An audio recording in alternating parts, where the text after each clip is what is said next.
Good morning, everyone. Happy Monday, May 22nd. Boomer Sooner, as Oklahoma softball advanced on to Super Regionals. It was a great day yesterday, great afternoon of just watching softball with my dad, and then Mom watched a little bit too. We watched Oklahoma, and then we just watched some other games. Some great upsets going on in the sport of softball right now, and so it was really nice to just sit and just watch softball pretty much all afternoon. It was great. Hope your weekend went well. Hopefully your week is off to a great start. Today's title is God is Always Leading. So the Lord was going before them in a pillar of cloud by day to lead them on the way, and in a pillar of fire by night to give them light, so that they might travel by day and by night. Exodus 13, verse 21. It says, when we decide to live mission-possible lives and follow where God leads, He doesn't always tell us exactly where He is taking us or when we will get there. The Israelites knew there was a promised land awaiting them, but they had no sense of direction as they wandered the wilderness. Without a navigation app, they had to rely on God's guidance. Even when they weren't sure where they were going, the Israelites knew that God was with them.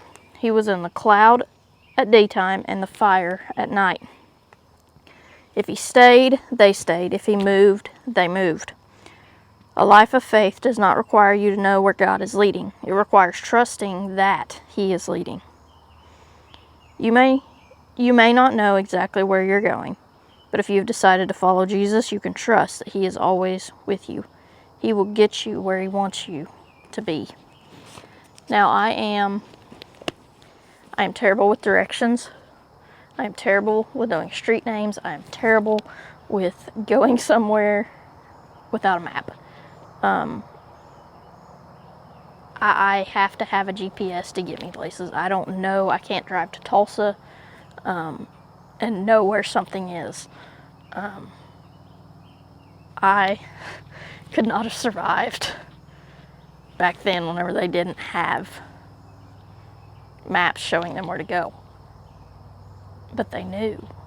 They trusted God to take them where He wanted them to go. It's the same way with us today in our walk with Christ. We don't have a map per se of where we're going to go in our walk with Christ.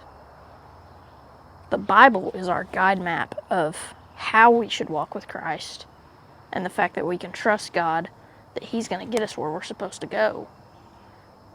But the only person with the map of exactly how everything is going to work out, every turn, every twist, every hill, every valley, that's God.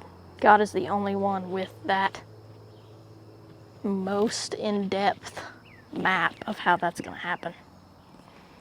We have to trust and have faith and follow God where He leads, because He's the only one that knows that. Everyone have a great Monday. Have a great start to your week.